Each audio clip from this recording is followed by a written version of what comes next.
A motorcyclist to be treated as a point mass is undertaking horizontal circle inside a cylindrical wall. तो हम इसके लिए क्या करेंगे, एक सिलेंड्रिकल वॉल जो है वो हम बनाएंगे यहाँ पे. सो कंसीडर कर लेते हैं हमारे पास में ये सिलेंड्रिकल वॉल है.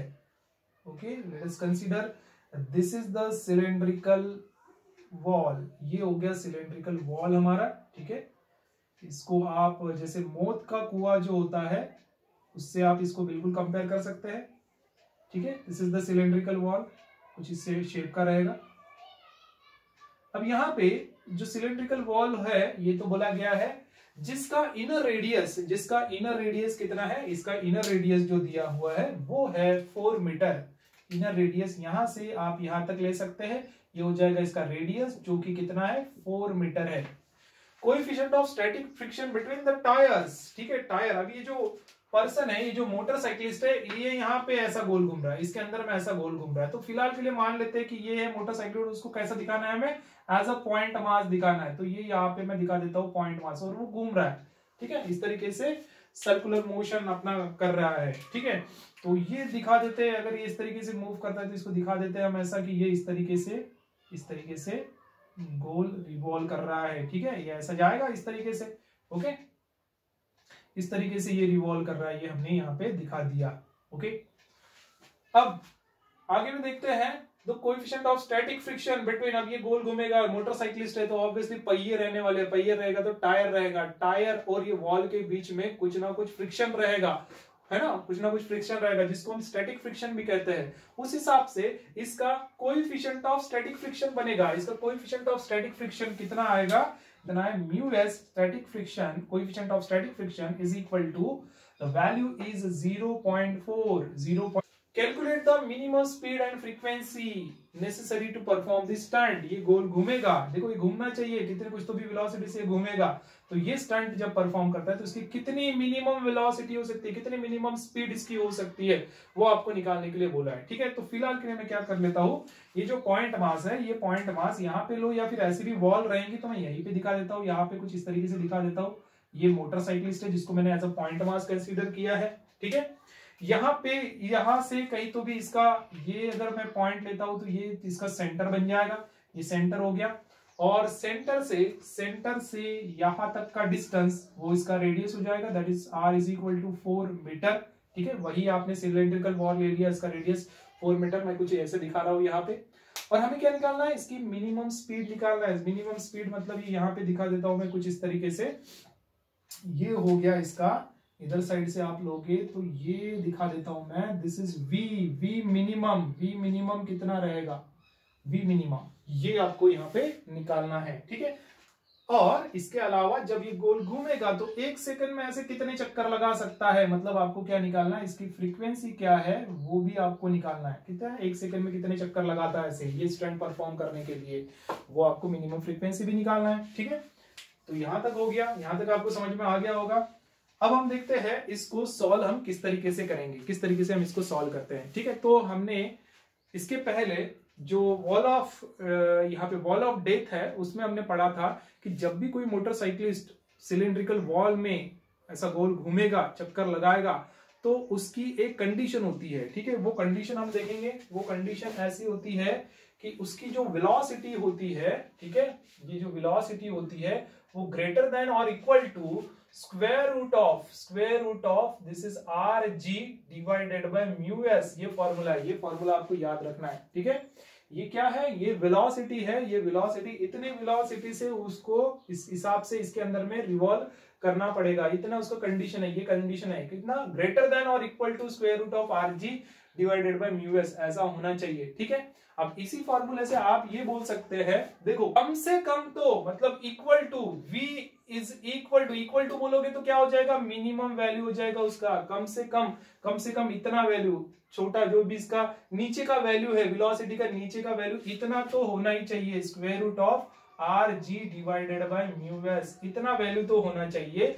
इतना रहेगा तो वो स्टंट परफॉर्म कर पाएगा, इससे ज्यादा भी रहेगा तो भी वो स्टंट परफॉर्म कर लेगा. लेकिन इससे कम रहेगा तो वो स्टंट परफॉर्म नहीं कर पाएगा, वो नीचे ही गिर जाएगा। ठीक है, तो स्टंट परफॉर्म करने के लिए कम से कम इतने वेलोसिटी की तो जरूरत उसको होती है। बस यही वेलोसिटी स्टूडेंट्स हमें निकालना है, वी मिनिमम यहाँ पे हमें निकालना है। तो क्या करना है इसके लिए, सिंपली आपको आर का वैल्यू पुट करना है, जी का वैल्यू पुट करना है। जी का वैल्यू जो हमें 10 मीटर पर सेकेंड लेने के लिए बोल दिया है वो वैल्यू हम पुट करेंगे और आंसर निकालेंगे कोएफिशिएंट ऑफ फ्रिक्शन भी पुट करके। So it is equal to square root of R का वैल्यू कितना है, आर का वैल्यू है 4। देखो ऐसा इस स्टील में मीटर दिया हुआ है, 4 मीटर है यहाँ पे। ठीक है, तो हम यहाँ पे लिख देंगे आर इज इक्वल टू 4। ऐसा इस सिस्टम में ही 10 मीटर पर सेकंड स्क्वायर दिया हुआ है, तो जी का वैल्यू हम 10 पुट कर देते हैं, divide by coefficient of friction जो है वो 0.4 दिया हुआ है। कोएफिशिएंट ऑफ स्टैटिक फ्रिक्शन आप बोलोगे 0.4 दिया हुआ है, तो यहाँ पे आप 0.4 पुट कर सकते हैं। ठीक है, अब इसको हम कैलकुलेट करेंगे, तो इसको कैलकुलेट करेंगे तो क्या आएगा, it is equal to square root of, ये हो जाएगा 40 डिवाइड बाय, आप इसको लिख सकते हैं 4 डिवाइडेड बाय 10, है ना। 0.4 को आप कैसा लिख सकते हैं, 4 डिवाइडेड बाय 10। ये थोड़ा सिंपल करने के लिए जब भी ऐसा पॉइंट में आया तो आप डिवाइड में 10 या फिर 2 डिजिट बाद अगर पॉइंट रहता है इधर साइड में तो डिवाइड बाय 100, इस तरीके से हम देखेंगे। आगे में भी है तो हम उसको भी करेंगे, तो ये थोड़ा इजी बन जाता है कैलकुलेशन के लिए, आप ऐसा तरीका अपना सकते हैं। सो ये बन जाएगा, आप इसको अगर सॉल्व करोगे तो इट स्क्वायर रूट ऑफ, ये 10 ऊपर चला जाएगा तो ये बन जाएगा आपका 400 डिवाइडेड बाय 4, ऐसा बनेगा, है ना। ये नीचे जो है 10 ये ऊपर चला जाएगा, ये बड़ा डिवाइडेशन है हमारा, इसके ऊपर चला जाएगा तो 400 डिवाइडेड बाय 4 बनता है। अगर आप इसको कैलकुलेट करते हो तो दिस गेट कैंसिल और क्या बचेगा यहाँ पे, स्क्वायर रूट ऑफ 100, यहाँ पे बनेगा स्क्वायर रूट ऑफ 100। और स्क्वायर रूट ऑफ 100 मतलब कितना होता है, स्क्वायर रूट ऑफ 100 मतलब ये 10 हो जाता है। और ये क्या निकाला हमने, वी मिनिमम निकाला है। वी मिनिमम वेलोसिटी कम से कम 10 मीटर पर सेकेंड, कम से कम 10 मीटर पर सेकेंड इतनी वेलोसिटी होना, तब जाके ये क्या करेगा, ये अपना स्टंट परफॉर्म कर सकता है, ये अपना स्टंट परफॉर्म कर सकता है, गोल घूम सकता है, गोल चक्कर लगा सकता है, बराबर है। तो हमने एक इसका आंसर निकाल लिया। दूसरा कहता है यहाँ पे एंड फ्रीक्वेंसी नेसेसरी, देखिए कम से कम इतनी वेलोसिटी रहेगी, मतलब 10 मीटर पर सेकेंड, इस हिसाब से 10 मीटर पर सेकेंड इतनी वेलोसिटी रहेगी तो ही तो स्टंट परफॉर्म कर पाएगा ना, और स्टंट परफॉर्म कर पाएगा तभी तो इसकी कुछ फ्रीक्वेंसी निकल के आएगी ना। तो ये जो फ्रीक्वेंसी है, ये फ्रीक्वेंसी हम निकालेंगे इस फॉर्मूले से। We know that V is equal to R omega, हमारे पास में फॉर्मूला है ना। V is equal to क्या होता है, हमें पता है सर्कुलर मोशन में एक फॉर्मूला होता है V is equal to R omega. इस फॉर्मूले का हम यूज करेंगे और यहां से हम फ्रीक्वेंसी निकालेंगे। ठीक है, सो V is equal to R omega, और ओमेगा का भी फॉर्मूला हमें पता है। ओमेगा का फॉर्मूला क्या होता है, you can write V is equal to R, this is twice pi frequency, omega is equal to twice pi frequency होता है। ऑब्वियसली हम यहाँ पे पुट कर देंगे। ठीक है, सर्कुलर मोशन का फॉर्मूला अप्लाई कर दिया और वैसे ही हमने ओमेगा का भी फॉर्मूला यहाँ पे अप्लाई कर दिया, ट्वाइस पाया फ्रीक्वेंसी। तो इस हिसाब से हमें क्या करना है, हमें तो फ्रीक्वेंसी निकालना है, ये फ्रीक्वेंसी निकालना है, उसको वहीं पे रखो और बाकी के टर्म्स को इसके v के नीचे लेके आओ। तो क्या बनेगा, therefore frequency is equal to, ये बनेगा v divided by twice pi r, ये फॉर्मूला हमारा बन जाएगा फ्रीक्वेंसी निकालने के लिए। Frequency is equal to v divided by twice pi r, ये फॉर्मूला हमारा बनेगा। ठीक है, अब यहाँ पे भी हम वैल्यूज पुट कर देंगे। ये वैल्यू है वी है, मतलब ये कौन सा है, ये हमारा मिनिमम वेलोसिटी वाला जो फॉर्मूला है, मिनिमम वेलोसिटी वाली जो वैल्यू है वो वैल्यू है यहाँ पे। कम से कम इतनी वेलोसिटी रहेगी तभी गोल घूम पाएगा, और जो घूम रहा है तो उस हिसाब से उसकी जो फ्रीक्वेंसी बन रही है वो हम निकालने वाले हैं यहाँ पे। सो वी मिनिमम का वैल्यू कितना है, 10 मीटर पर सेकेंड है, तो यहाँ पे हम 10 पुट कर देंगे, डिवाइडेड बाय ये हो जाएगा 2 मल्टीप्लाइड बाय 3.14 मल्टीप्लाइड बाय ये हो जाएगा आर का वैल्यू आपको दिया हुआ है, ये है 4, आर का वैल्यू है 4। ठीक है, तो ये हो गया 4। अब हम इसमें कैलकुलेशन करेंगे, ये हो जाएगा 2 5 10, तो इसको आप लिख सकते हैं। अब ये 5 डिवाइडेड बाय आप क्या लिखोगे यहाँ पे, you can right this is 314 divided by, अब 2 डिजिट बाद यहाँ पे पॉइंट दिया है तो नीचे में आप लिख सकते हैं इसको 100, है ना। यहाँ पे देखिए, यहाँ पे 1 डिजिट बाद पॉइंट दिया था तो मैंने डिवाइड बाय 10 कर दिया, 1 0 आ गया। यहाँ पे 2 डिजिट बाद पॉइंट दिया है तो मैंने नीचे में 2 जीरोस दे दिया। ठीक है, तो इस तरीके से आप थोड़ा सा कैलकुलेशन जो है और आसान कर सकते हैं, सिंपल बना सकते हैं, ये तरीका आप अपनाते जाइए। मल्टीप्लाइड बाय ये कितना है 4 है, मल्टीप्लाइड बाय ये 4 है। अब ये जो 100 है, ये 100 को आप ऊपर लेके जा सकते हैं, तो ये बनेगा सिंपल 500 बन जाएगा, है ना, मल्टीप्लाइड बाय, और ये बनता है आपका 314 मल्टीप्लाइड बाय 4। ठीक है, आप इसको और कैलकुलेट करते हो, आपको जो तरीका अपना सही लगता है कैलकुलेशन का, आप बिल्कुल वैसा अपनाइए। मैं थोड़ा सिंपल तरीके से सॉल्व करने की कोशिश कर रहा हूं। तो यहाँ पे ये हो जाएगा 4 से डिवाइड हो रहा है, हो जाएगा आपका 125 डिवाइडेड बाय 314। यदि आप इसको डायरेक्ट कैलकुलेशन डायरेक्ट डिवाइड कर सकते हैं और तो आप करिएगा, बिल्कुल सिंपल तरीके से डिवाइड अगर हो रहा होगा तो बिल्कुल सिंपल तरीके से डिवाइड करिएगा। लेकिन कभी कभार ऐसा होता है कि स्टूडेंट को मतलब कुछ ऐसे होते हैं कि डायरेक्ट डिवाइडेशन भी करने में थोड़ा प्रॉब्लम जाती है, दिक्कत जाती है, तो इसलिए हम क्या करेंगे, हम इसको लॉग और एंटी लॉग से भी सॉल्व करने की कोशिश करेंगे। ठीक, इज इक्वल टू क्या लिखेंगे, एंटी लॉग ऑफ ब्रैकेट में आएगा, अब ये डिवीजन में है ना, log of m divided by log of n। ठीक है, ये हो जाएगा। लॉग के बारे में अगर आपको पढ़ना होगा, लॉग एंटी लॉग कैसे निकालते हैं, अगर ये पढ़ना होगा तो मेरे बाकी के अदर वीडियोस भी आप देखिए, जिसमें आपको लॉग एंटी लॉग कैसे निकालते हैं वो भी समझ में आ जाएगा। ठीक है, फिलहाल मैं जो भी तरीका है यहाँ पे डायरेक्ट अप्लाई करूंगा, इसके बारे में और डिटेल इंफॉर्मेशन लेना है तो आप बाकी के वीडियोज में ले सकते हैं। So anti log of log यहाँ पे हो जाएगा, this is log of, division में दिख रहा है इसलिए मैं इसको कर दूंगा 125 माइनस ऑफ लॉग ऑफ 314। ठीक है, इस तरीके से मैंने इसको लिख दिया। Log of m divided by n क्या होता है, log of m minus log of n होता है। ठीक है, वही तरीका मैंने यहाँ पे अप्लाई किया है। इसको अभी हम सॉल्व करेंगे। So it is equal to anti log of, अब मुझे लॉग निकालना है यहाँ पे, तो लॉग निकालने के लिए सबसे पहले कैरेक्टरिस्टिक निकालना पड़ता है। यहाँ पे 3 डिजिट्स मुझे दिखाई दे रहे हैं, तो यहाँ पे इसका कैरेक्टरिस्टिक हो जाएगा 2 पॉइंट। और ज्यादा इंफॉर्मेशन लेने के लिए आप बिल्कुल लॉग और एंटी लॉग के मेरे बाकी के वीडियोस देख सकते हैं। ठीक है, तो यहाँ पे अभी लॉग है, मैंने इसका कैरेक्टरिस्टिक निकाल दिया, 3 डिजिट्स मुझे दिखाई दे रहे हैं, इसलिए 3 में से 1 माइनस कर दूंगा, 2 आएगा, 2 पॉइंट। अब यहाँ पे क्या करेंगे, हम 2 की पेयर बनाएंगे, फिर तीसरा, फिर 12 का मुझे 5 में इस लॉग टेबल में देखना है। ठीक है, 12 का मुझे कहाँ पे देखना पड़ेगा, लॉगरिथम वाले पेज में। ठीक है, ये लॉग टेबल है जिसमें मैं इधर साइड में देखूंगा। ठीक है, कौन सी चीज देखूंगा, जो 2 की पेयर बनाई थी वो इधर साइड में देखूंगा, तीसरी जो पेयर बनाई वो इधर साइड में देखेंगे, और चौथी की पेयर बनती है तो वो हम इधर साइड में देखेंगे। ठीक है, इसका अच्छे से इंफॉर्मेशन आपको बाकी के वीडियोज में मिल जाएगा। तो मैं यहाँ पे डायरेक्ट वैल्यूज लिखता हूँ इसका। ये है 12 का मुझे 5 में देखना है, तो 12 का 5 में मुझे वैल्यू जो मिल रहा है ये है 0969, ये मुझे मिल रहा है 0969। ठीक है, माइनस इसका कैरेक्टरिस्टिक क्या निकलेगा, 3 डिजिट दिखाई दे रहे हैं यहाँ पे, ये 2 पॉइंट से स्टार्ट होगा, 2 पॉइंट हो जाएगा, 3 माइनस 1 2 करना पड़ेगा, 2 पॉइंट। फिर मैं यहाँ से 2 के पेयर यहाँ पे देखेंगे। ठीक है, 31 और 4 हम देखेंगे, 31 और 4 देखेंगे।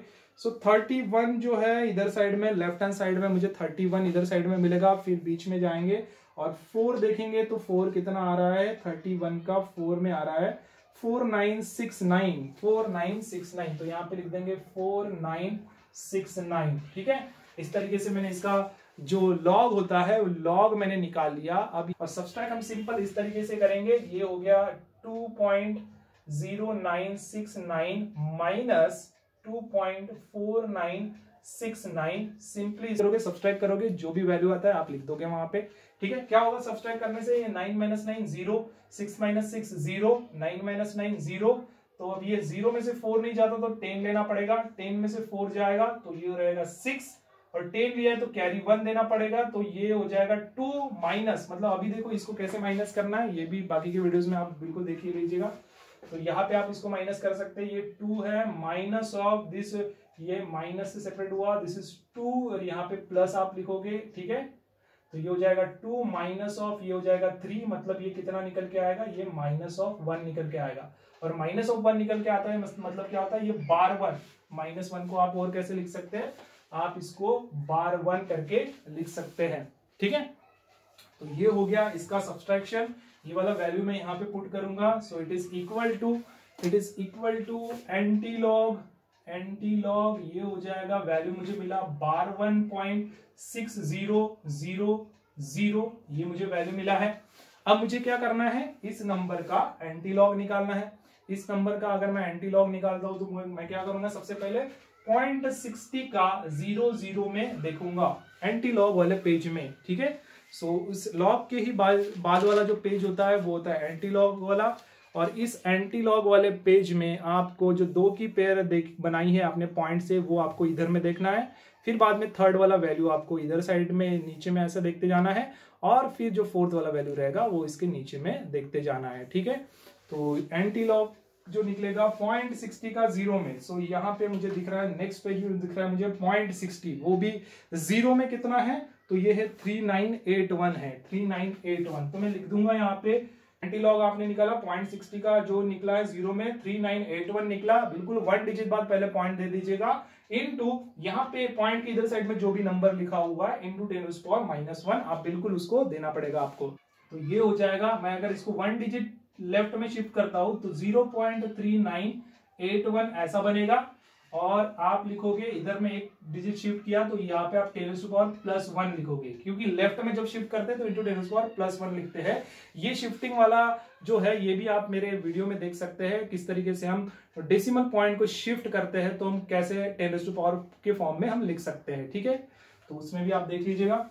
तो ये हो गया यहाँ पे इसका +1 इंटू ये क्या था 10⁻⁻1, और हमें पता है कि 10⁻+1 और -1 क्या हो जाएगा, ये कैंसिल हो जाएगा, तो वैल्यू जो बचेगा वो बचेगा 0.3981। इतना है, this frequency is nearly equal to, आप बोल सकते हैं दिस इज 0.4000 लिख सकते हैं आप इसको, है ना। ये 3981 है तो नियर अबाउट कितना 4000 तक जाएगा, 0.4000 आप लिखना है, बिल्कुल नियरली इक्वल टू आप ऐसा बोल सकते हैं इसमें, या फिर आप इसको बोल सकते हैं n is equal to nearly equal to 0.4। अब इसका यूनिट भी दे देते हैं हम, ठीक है, क्योंकि ये सभी हमने क्या देखा है, ऐसा यूनिट में देखा है, रेडियस जो है मीटर में दिया हुआ है, ये वेलोसिटी हमने मीटर पर सेकंड में निकाला है, तो इस हिसाब से इसकी फ्रीक्वेंसी कितनी बनेगी, ये भी SI सिस्टम के हिसाब से ही बनेगी, और that is revolution per second, ठीक है। रिवोल्यूशन पर सेकेंड लिखो, या फिर आपको हर्ट्ज लिखना है तो आप हर्ट्ज भी लिख सकते हैं। Hertz is SI unit of frequency, ठीक है। तो इस तरीके से स्टूडेंट्स हमने क्या किया, हमने ये देखा कि अगर कोई एक मोटरसाइकिलिस्ट होता है, वो किसी सिलेंड्रिकल वॉल में से इस तरीके से मोशन परफॉर्म कर रहा है, सर्कुलर मोशन परफॉर्म कर रहा है, तो कितनी मिनिमम स्पीड से वो जा सकता है, ये स्टंट परफॉर्म कर सकता है, मतलब गोल घूम सकता है, ठीक है। तो मिनिमम स्पीड के लिए मिनिमम स्पीड का ये फॉर्मूला बनेगा, कम से कम इतनी वेलोसिटी तो होनी चाहिए, इससे ज्यादा रहेगी तो भी वो घूम पाएगा, लेकिन इतनी तो होनी चाहिए तो ही वो गोल घूम पाएगा, ठीक है। इससे कम रहती है तो वो नहीं गोल घूम पाएगा, वो नीचे गिर जाएगा, बिल्कुल आप ऐसा बोलेंगे। और यही फॉर्मूले का आप यूज करके जो मिनिमम स्पीड होती है उसकी गोल घूमने की, वो निकालिए आपने 10 मीटर पर सेकेंड, और उतनी वेलोसिटी से घूमता है तो मतलब कुछ चक्कर भी लगा लेगा, 1 सेकंड में कुछ चक्कर लगाएगा वो, तो 1 सेकंड में कितने चक्कर वो लगाता है, फ्रीक्वेंसी 4, 1 सेकंड में 0.4 इतना चक्कर वो लगा लेता है, ठीक है। तो आई होप स्टूडेंट्स आपको ये न्यूमेरिकल समझ में आया होगा, और समझ में आया होगा, अच्छा लगा होगा तो आप इसको लाइक करिए, ठीक है। और भी कुछ न्यूमेरिकल जिसमें आपको दिक्कत जाती होगी या प्रॉब्लम जाती होगी, या इस हिसाब से आपको समझना होगा, डायग्रामेटिकली आपको समझना होगा, कैलकुलेशन पार्ट अगर आपको अच्छे से समझना होगा, इस तरीके से सॉल्व करना होगा, तो आप बिल्कुल मुझे कमेंट में भेज दीजिए।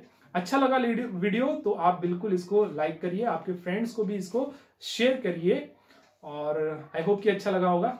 Thank you so much.